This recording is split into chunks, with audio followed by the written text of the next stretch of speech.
Hi everyone, you are Reddit exposed there, enjoy watching. Phoenix, with its scorching sun, became the place where I first truly fell in love and learned to let go for the first time.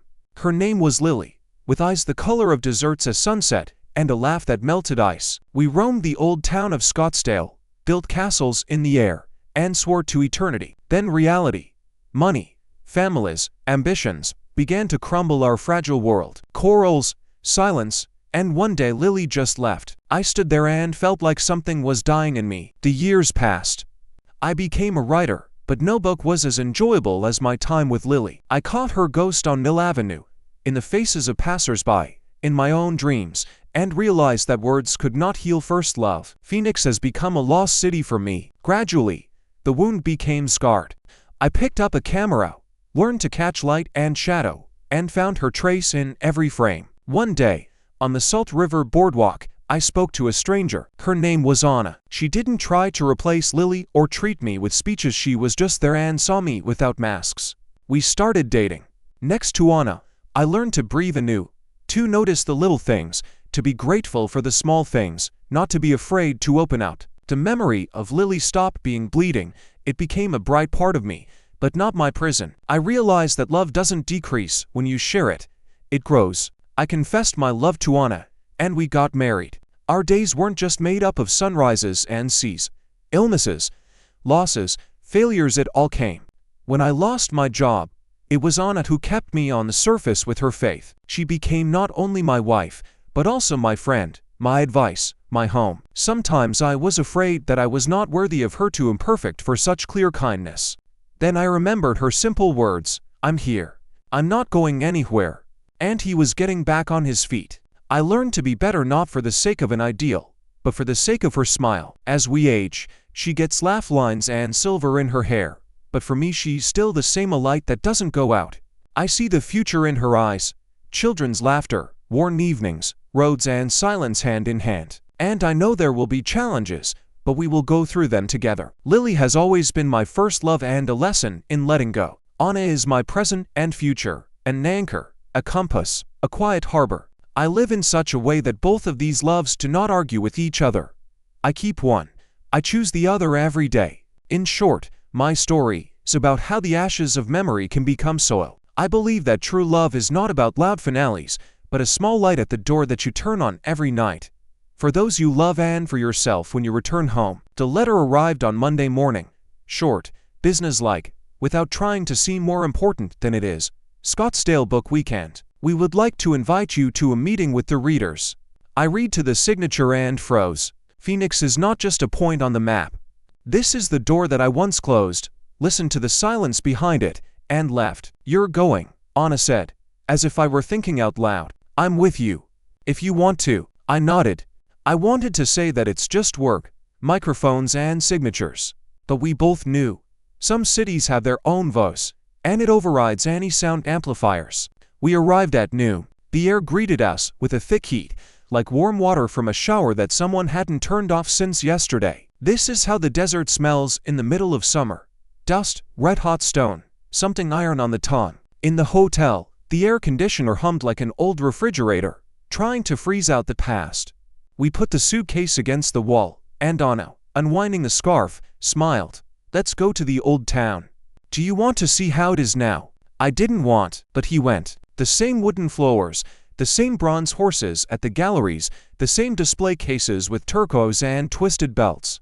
Once upon a time, Lily and I laughed at tourist traps, photographed fake cacti in pots, and believed that we were the real ones. Now I was just walking next to Anna and thinking about how to properly measure my gratitude. There was a shaded fountain in one of the courtyards. We sat down, and the wine brought a familiar smell, the same one after the first rain, when the creosote bushes suddenly begin to sound like a choral organ. Monsun, Anna said, raising her face to the brightening sky. I think I'll get lucky. Lucky. In the evening, the gray moved, swelled at the edges and scattered in large warm drops, a rare local rain. People came out of the shops and opened the doors to the galleries, as if they wanted to let in the air that brings back memories without pain. We took shelter under the awning of a bookstore, and I noticed a poster, a series of sunsets. The author is Lily Navarro. The name didn't strike like thunder, but like a quiet, familiar chime that someone else's ear wouldn't hear. Anna caught my eye and asked without words, "Can you do it?" I nodded. I have no complaints about the past, just the habit of holding out my hand when a draft stirs old pages. The next day, there were 2 hours left before the meeting with the readers, and I went to that gallery. It's cool inside, and it smells of paint and fresh framed wood. There are small canvases on the walls, not postcards, not loud formats. What they take with them if they want to have a piece of the horizon in the room. Sunsets are not sugar, not postcards, but the air that changes color before your eyes. I recognized her stroke, how she left a tiny piece of cold green in the shadow of a cloud, so that the warmth next to it would shine more honestly. "You can come closer," the caretaker said. "These paintings are about almost. The author says so." "Is she here?" I asked, and was surprised by my own voice. "Sometimes he comes in. He currently lives between Tucson and Santa Fe." The woman smiled a little. "Today I promised to take a couple of works to the exhibition at the Desert Museum. If the rain doesn't hold up." I stood for another minute and read the titles. Before the thunderstorm, First Breath After the Rain, The Boundary of Warmth. There were postcards in the corner, and on the back of one was a familiar rounded handwriting. "Sunset is not about the end. It's about other colors. Will you take it?" "What is it?" the caretaker asked. "I'll take it," I said, and left a short note at the checkout. "Thank you for teaching me how to let go." I go out, and there she is. Shoulders, a walk that has a little more determination than before. Her hair was gathered up. Her eyes were the same, deserted, only more attentive to the world. We stopped in one step. "Hi," Lily said. "It's like we parted yesterday at the corner, agreeing to meet as it turns out." "Hi," I reply. "Your sunsets are good. You've learned to speak briefly," she smiled. "And it's lawn to write." We went out under the canopy. A light rain rattled on the metal. We were silent for 2 minutes, not the kind of silence where reproach is high, but the kind where you can count your breath. "How are you?" she asked first. The old Lily seemed to be afraid to ask simple questions, afraid to hear simple answers. This one is not. "Okay," I said, and for the first time in many years, I didn't feel the need to justify myself to the past. "Married, we." I nodded towards the square, where Anna was just putting her phone to the map and telling something to the pendant seller. "I'm writing. I'm living. I'm learning not to catch up with what's already going on." "Me too," Lily said. "I paint with a brush. I'm walking my own pace. Thanks for letting me go then." Then it was like falling. Now I understand. Without it, I would not have learned how to hold on. I wouldn't have learned to let go, I reply. They both smiled, not because it was beautiful, but because it was true. "You know," she touched the postcard in my hand with her finger, "I once thought that sunset was always about saying goodbye. And then the monsoon happened, and for the first time I smelled creosote, and I realized, sometimes it's about breathing, about the first one after." I wanted to say I remember, but I didn't. Instead, he asked, "Can I help you?" "Help yourself," she said softly. "Go to her. The rain will stop soon, and you seem to like picking up the first dry spots on the asphalt." As she was leaving, she added, "We did everything we could, didn't we?" I nodded. So did she. We hugged briefly, like when handing over a heavy box, when it's important not to drop or hold anything too much. And they went their separate ways. At a meeting with the readers, I suddenly started talking differently than I had planned. Less about awards and reviews, more about the corners that we stumble over inside ourselves, about the fact that love is not only the verb to keep, but also the verb to let go, about the fact that happiness, if it is real, does not ask to cancel the past. A woman in the third row raised her hand. "How do you know you've let go?" "When you stop looking back, not out of fear, but out of respect," I said.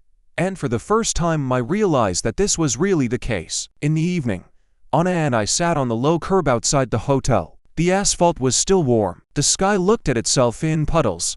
I told her about the gallery, about sunsets, about other colors, about Lily. Anna listened, as always, without interrupting, without embellishing my story with her conclusions. "How are you? What is it?" she asked when I stopped talking. "Like after the rain," I said. "It's easier to breathe." She took my hand, not tightly, not to hold it by all means, but so that I would remember. "I have a poem." We were silent and watched the first lights come on the horizon, those little lanterns are the doors that turn on, not so that the past would return, but so that the present would have somewhere to return to in the dark. Before the flight, I went back to that bookstore and bought a postcard with desert rain. On the back, I left a short line for the future. Sunset is not about the end. About other colors. I hung it at home by my desk, next to the lamp I light in the evenings. And every time I flip the switch, I remember, we don't have to beat time. It is enough to learn how to turn on the light on time. Sometimes people write to me, "There's more air in your new lyrics." I'm smiling. I didn't get any more air. I just stopped holding it in my lungs for fear of running out. Phoenix is no longer a city of loss, it's a place where I have a language for simple things. The monsoon is not a catastrophe, but a pause when the world offers to take another breath. And love. Love turned out to be not a coin that is divided in half, but a lamp into which you can turn on a new light bulb without extinguishing the old light in memory. That last night before I left, I woke up to a distant rumble of thunder, went to the window and saw the desert gathering clouds again along the cords of electrical lines. Anna was sleeping with her face turned towards me, and I caught myself thinking a simple thought. I have the right to a new morning, and I use it every day, as long as I can flip a switch and hear a quiet, familiar click, as an answer to a long-asked question. We returned home in the late afternoon, and the plane laid its wing down so gently, as if it was afraid to disturb what had finally settled inside me. At home, the first thing I did was attach a postcard from the gallery above the table. Sunset is not about the end. About other colors. He clicked on the desk lamp. The light fell on the papers, as if I had wanted to reach them for a long time. I wrote a short text overnight: how rain smells, where it rarely pours. No metaphors to take away, just about creosote, throat, cooling asphalt, and how breathing changes. Anna read it in the kitchen this morning, paused, then said, "There are pauses in your new lines. I can hear you clearly." I wanted to joke that it was the air conditioner in the Phoenix hotel, but the phone decided for me. The letter is polite and museum-like. The Arizona Desert Museum is preparing the Sunset Series exhibition. We are looking for the author of short texts to the halls. Lily Navarro sent us to you. I read it twice. There were no traps in the letter, just an open invitation to work. But inside, of course, the old metronome turned on. "You're going," Anna said calmly, as she had done with the book weekend. "But let's make a deal right away. We're doing this about painting, about the air, not about old subjects." And together turned out to be the perfect verb. I replied yes to the museum, and a week later we were already entering Tucson, where the mountains are always in the right place to remind you you are small, but not insignificant. The hall smelled of fresh paint and wooden frames. Technicians were lifting canvases onto clips, and someone was rustling the level. Lily came without any effects jeans, a work shirt, and her hair in a bun. The look is the same, attentive, but without the previous defense. "Thanks for agreeing," she said, without complicating matters. "I wanted a signature without sugar, about breathing, about almost." We followed the route. On the walls are her before, after and between. The texture of the cloud, when it is still thinking whether the edges will become heavy, a thin strip of coolness above the glass of the desert evening fire, which holds not to a beautiful story, but to physics. I took out my notebook and wrote briefly. The nose of the air before the rain, light that cannot withstand the edges, warm shadow. Lily just nodded. "Leave it that way." In one place, I thought longer. Under a small work with columns of rain on the horizon. "I'd like to say wait here," I muttered. "Don't rush me," she replied. "Write them both down. Let the viewer have a choice." Afterwards, we were sitting on the cargo ramp, eating burritos from the van, and Anna sat down next to us, crossed her legs over her legs, and asked Lily about the primers and brushes. The conversation wasn't about us, it was about the case. And this was perhaps the most familiar thing. Finally, there was a place where the past did not have to be guarded. At the opening, the thunderstorm came to schedule. Voices were buzzing in the hall, and behind the glass, the sky was gathering its folds like a tablecloth. People approached the short texts, read them aloud, and tried them on. A young guy stopped at the nose of the air before the rain, turned to me, not knowing who I was, and said to his companion, "Look, it's just like in a car when the highway gets wet. It's not wet yet, but you can hear it differently." I found myself ridiculously proud of that different way of hearing. It's worth writing for the sake of such phrases. Lily came over later, when the first wave of guests had subsided. "It worked," she said, without She waved her hand, without unnecessary heroism. "Yeah," I replied. "It worked. We didn't exchange phones, we already had one. Instead, she gave Anna a small reproduction the very first after the rain. Anna took it with both hands, like a fragile instrument. "Thank you," she said. "We have a place to breathe in our kitchen." The journey home went out almost without conversation, a pleasant emptiness after a job well done. At home, we hung a reproduction above the table, next to my postcard. Anna glued a strip of masking tape to the bottom and wrote, with a marker pen, "Don't rush, wait." 2 words, with a fraction between them. I smiled. That's how we live. Then the weekdays began, which suddenly had a lot of sequels. A school in the neighboring district invited me to hold a one-time meeting with 10th graders about text as air. I came with the cards and offered them a game. Write for lines about almost. Someone muttered about almost confessed. Someone about almost not too late. One quiet boat picked up a leaf. It's almost raining. The yard is still dusty. The ear is already hearing. I slammed my hand on the table. I couldn't stand it. Meanwhile, Anna gathered a first after circle in the library. She taught teenagers to look through the viewfinder not for the sake of likes, but for the sake of breathing. They filmed the first ray of sunlight on the floor, the first steam from the cup, the first creak of the swing after a pouring rain. We made a small exhibition out of it, hung it in the hallway of the school. Under each frame is a short caption from our cards. My parents were walking, smiling. One father whispered to his wife, "We have it at home too. We just don't have time to notice." It's worth fiddling with clothespins and long threads for the sake of such whispers. The mail continued to send Arizona stories. The museum sent me a catalog with my texts. Decent, matte paper, nothing superfluous. The signatures were anchored, but not dragged. I signed one copy for Lily for the air, for "Don't Rush It," and gave it to Anna in the mail. When she left, she came back and kissed me on the temple. "Have you noticed how rarely you look back now? Only when you need to choose which light bulb to buy." We also had a small reform with light bulbs.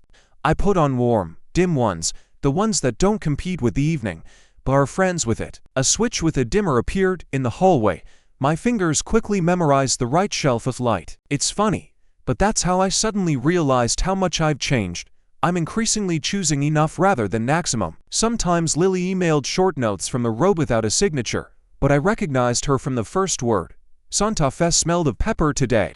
In Tucson.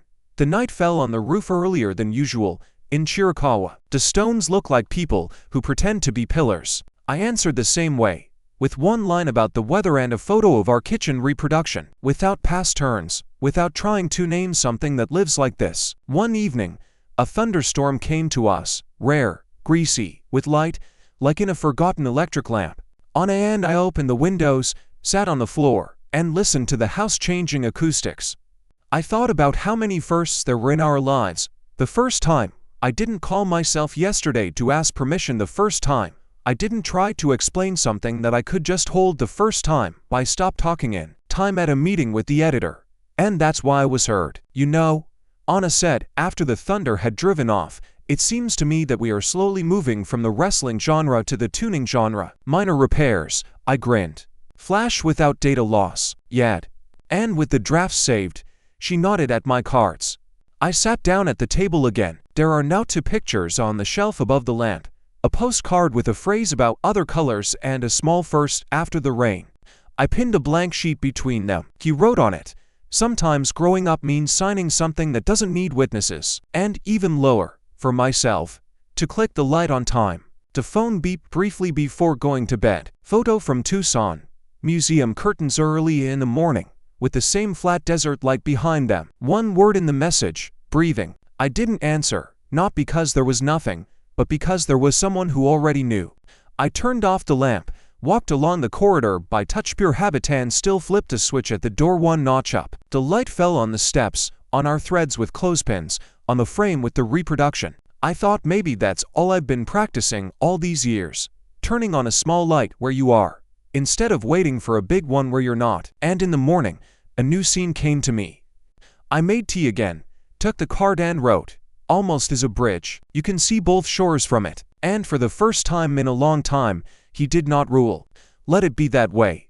That's enough. In the morning, right after that card about the bridge, I printed out a pack of clean ones, without titles, without a grid, and put it in my backpack along with a thermos. On Saturday, Anna and I led a desert listening walk for school children. Not a lecture, but just a 2-hour walk along a dry riverbed. to see where the sand darkens first, where California quails chirp, where creosote smells stronger than usual. We agreed. No, do you hear? And guess what? Just go and get a card for every almost. At first, the children snorted and kicked the pebbles, but then they got involved. The girl in the baseball cap wrote, "Almost wine is when the ear is waiting, but the hat is not there yet." A quiet guy, the same as the one from the 10th grade, wrote in print, "It's almost raining." The sparrow sat down lower. The boy with the phone, without looking up from the screen, suddenly froze and wrote down, "Almost a shadow." Saguaro stretched out. As I walked along, I thought that writing was probably the way to do it. To notice the micro changes in the world and not be shy about being a translator for them. On the way back, in the shadow of the mesquite canopy, the phone flashed again. A letter from a small Latvian publishing house, which I only heard about in conversations at the coffee counter. "We like your first after cycle. We want a thin book, texts and pictures. We have an artist who feels the paper as you feel the air." At the bottom there is a modest budget and a ridiculous deadline, which is always set in such places, as if they are afraid that inspiration will change its mind. "Anna, of course, read it first. You already have the title," she said, turning the letter over as if the answer were hidden there. "Almost. And a small line is like a bridge. Almost." I tried it on out loud. "And then everything else." We sat down in the kitchen in the evening, laid out our cards on the table, her pictures from the school circle, my notes in the margins of the catalogs. The result is a map of small islands. Once upon a time, I would have taken them to a large continent and come up with an explanation. Now we've left the islands as islands. It's more honest that way. A week later, we went to Tucson, not for meetings, but to show each other places that tourists are not shown. The parking lot of food trucks at the warehouse, from which 3 rows of mountains can be seen at once, a patch of land behind the frame warehouse, where it smells of oil and turpentine. Like in old workshops, a small bookstore or exhibition catalog stand next to poetry and do not look alien. I met Lily at the coffee wagon, by accident and as easily as one meets neighbors at the mailboxes, without pauses or theater.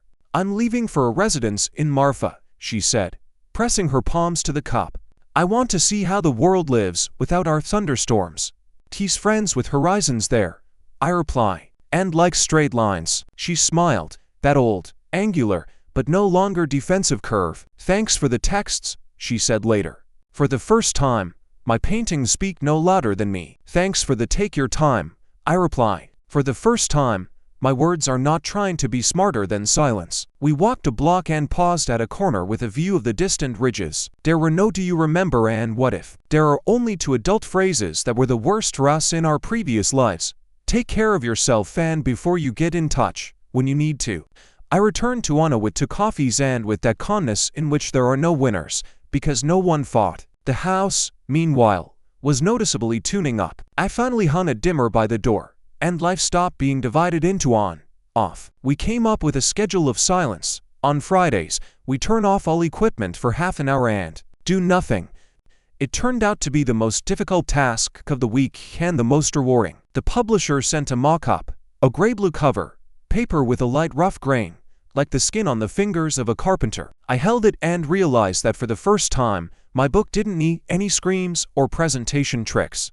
All she asked was to reach the reader unhurriedly, like a warm shadow reaching her feet. In parallel, another, completely non-paper story came along. In July, a fire broke out near the eastern edge of the city. It's a dry year, and the wind is blowing the wrong way. Evacuation zones were cut through the Tate, and people were brought to the school's gym, where they distributed water, blankets, and short instructions in the morning. Anna said, "Let's go.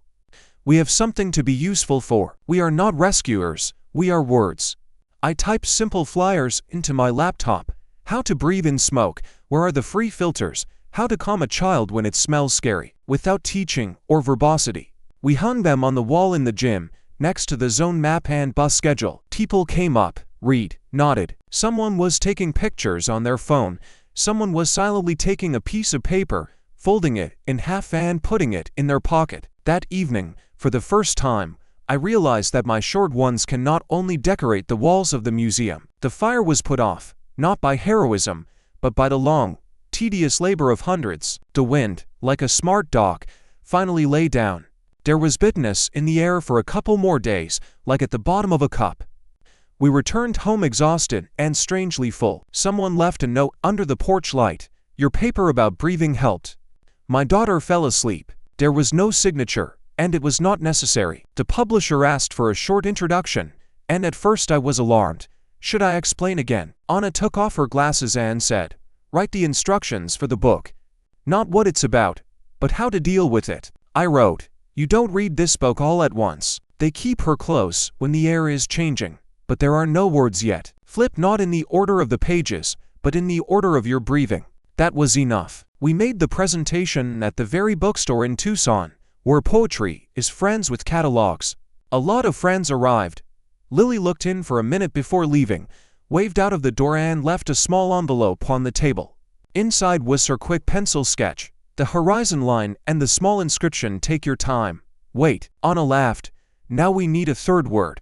Maybe listen and do, I added, but not in one route, but in turn. In the evening, at home, we found a place for the book, not on the shelf, but on a narrow shelf under the light switch, where the hand remembers the height of the light every day. The book stood like a small barometer. When it was busy inside, I would take it for a second, open it on any page, read for lines about almost shadow, and let it go. In August, the school called for the introduction of the shadow lesson into the schedule, not as a circle, but as a quarter subject. I was reluctant, but I agree.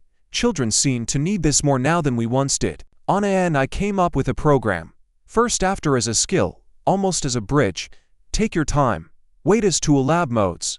On the first pair, I wrote almost on the board and asked, "Who hates that word?" Half of the hands were raised. We agreed that by the end of the quarter, at least 3 of them would admit, to endure is not to be silent, but to be able to hear before. At the same time, I was invited to make a short text for a small installation at the airport. Waiting at the gate, I wrote, "When the scoreboard says delay, try to notice people instead of time. Someone has already returned. Someone else isn't. Everyone is on the bridge." Then Anna and I spent the evening laughing, watching strangers read this and look out from our screens. A few people smiled and just slumped their shoulders. That might have been enough. Somewhere in the middle of autumn, Lily sent a photo. Marfa's huge emptiness, rectangles of light and shadow, the sparse architecture of the horizon. Caption: "The light here really likes straight lines. I'm learning not to rule." I replied with a picture of our kitchen, where her first after is hanging, and the line, "We are two." There was no need for more correspondence. Life took on those little rituals that keep the house together. On Tuesdays, I washed the air conditioner filter and wrote on one new card. On Fridays, we held a minute of silence with the children and laughed when the minutes stretched to 8. On Sundays, I walked to the same riverbed and watched as the boundary of the wet sand shifted by a centimeter. I learned to enjoy centimeters. Sometimes I was asked at meetings, "How's it going?" For the first time, I learned to answer simply, "I stop holding you by the throat. It remains to hold my hand." In the evening, when the city became quieter for a second, I clicked the dimmer one fraction down. There is something in this gesture from the conductor and from the gardener. Anna was pulling bread out of the oven. She got it with a crack in the crust, like a storm line on the horizon. We sat down on the steps, and I told her about the boy from the class who wrote down "almost smile" and smiled himself for the first time in a month. She talked about a girl with a camera who caught the first steam from a mob so that she wanted to keep warm from the picture. Sometimes there were envelopes without a return address in the mail. Pictures of other people's first responders, wet footprints on the steps of the hospital after the rain, the fogged glass of the bus and someone's palm on it. The light at the door, which someone obviously turned on for themselves. I put them in a box and signed them, "The Bridge." When the box was half full, I realized that I could live without catwalks. In December, the publisher wrote, "The circulation is gone. They want a reprint." I chuckled. For the first time, the word success didn't seem sticky. Rather, "It's neat," Anna said. "That's because you don't sell rain anymore. You just leave the towel by the door." Just before Christmas, that rare case came to the city, and the rain is in no hurry to turn into a downpour, a long, mild one. I was standing by the window and suddenly I heard a book on the shelf rustle faintly from a draft. He walked over, picked it up, and smiled to himself. On the centerfold was the very card with which the new morning began. A long time ago. Almost. This is the bridge. You can see both shores from it. I went out onto the porch, turned on the light, just enough so that the steps were visible, and caught myself thinking that maybe all the writing was a preparation for this simple action, to turn on a small light in time. Anna hugged me from behind and rested her chin on my shoulder. "Do you hear?" she asked. I listened carefully. For a moment, it seemed to me that the rain was speaking our language. "Don't rush it. To wait. Here. Do it." And I answered aloud, like an oath that no one demands, "I'm here." In the spring, the city suddenly remembered the word water. The first thunderstorms did not come with a pop, but with a low rumble. The air became heavy in advance, as before the confession. There were real puddles in the riverbed, where the guys and I had been learning to listen to the desert all winter. And it became clear, the bridge that we wrote about on the cards is needed not only as a metaphor. The grant turned out to be funny, 2 lines and the signature of the director of the school fund. The rest was done by hand. Parents, neighbors, and one carpenter came, who claimed that straight is also a feeling. Anna brought thermos flasks and a box with ceramic tiles. The children had scratched their almost on them. Almost whine, almost strain, almost smile. We put these words in the edge of the flooring, as a cipher for those who want to read with their feet. On the opening day, the rain stood on the threshold again and did not dare to enter. We gathered without speeches. The director crumpled the greeting sheet and at the end simply said, "Thank you for making it not shorter, but safer here." I nodded and stepped back. It was important for me to hear how the bridge responds to the first steps. He answered in a deep voice, confidently, without falseness. The bows rolled a tow car along the boards. It rang on the ceramics and disappeared on the other shore, like a thought that finally found a continuation. Lily sent a postcard the day before. The photo is the horizon of Marfa, a thin white line of light across the desert and in pencil. "I'm learning not to edit."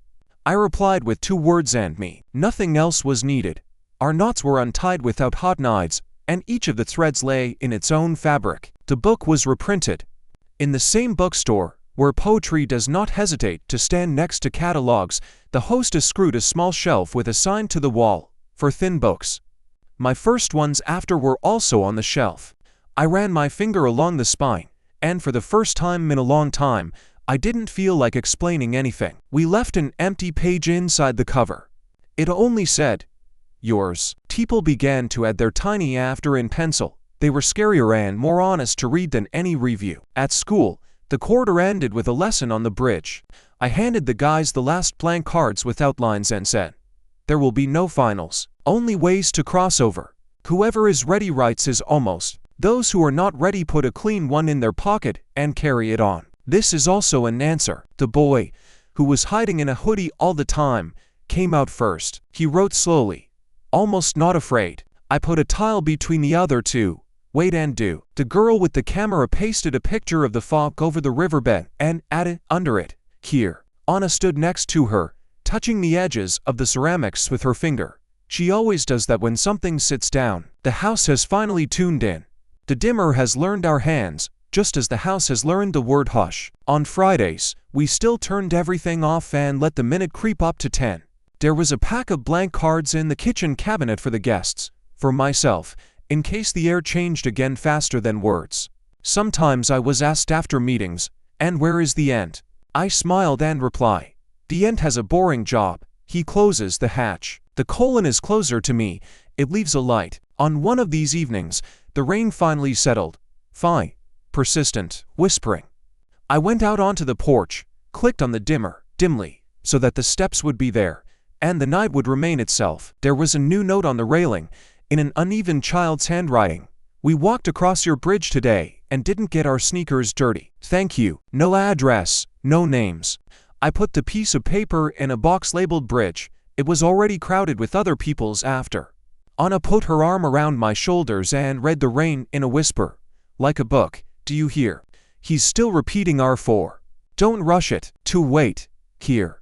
To do." I nodded and, probably for the first time in all these years, realized that I no longer needed to close the story in order for it to be whole. She was holding herself on her hands, on the boards, on the small light by the door. I went into the house, took off one blank card from the nail and wrote on it only a sign. I glued it at the switch.